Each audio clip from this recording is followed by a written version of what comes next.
Hello, dear partners and professor. I am going to talk about self-regulation and autonomy and its importance for me as a teacher and as a learner. Self-regulation strategies are key in education and learning. Those who are capable of regulating their emotions, attentions, and actions are more likely to achieve professional and educational success, and also they are better in all aspects of life. There are several processes that intervene on self-regulation. One is motivation.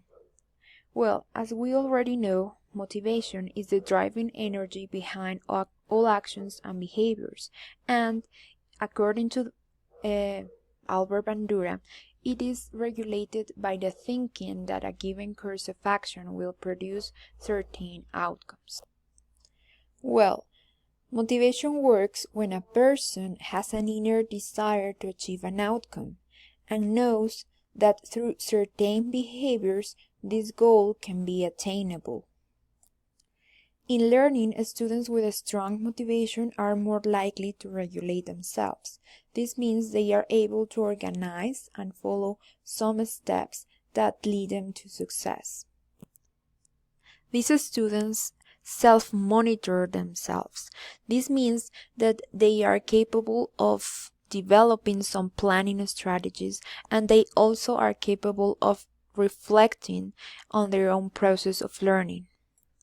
Besides, they self-evaluate themselves. This means they know their weaknesses, they know their strengths, they know their learning styles, how to learn better, and at the end, they are constantly self-evaluating his or her outcomes.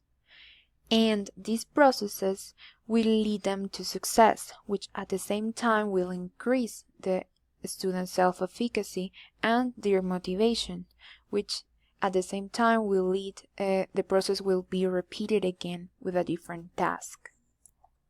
And self-efficacy, well, self-efficacy is the process that I mentioned before.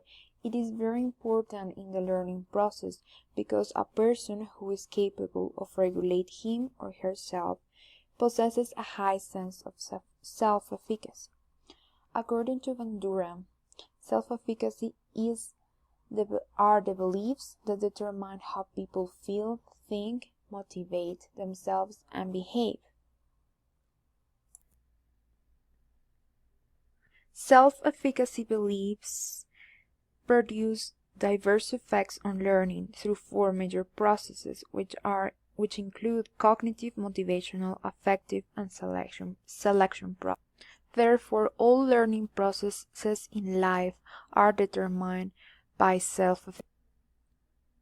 With this in mind, I draw the conclusion that self-efficacy is like a superpower because it determines the goal we set, the motivation we have to achieve them, how well we manage stress and social challenges.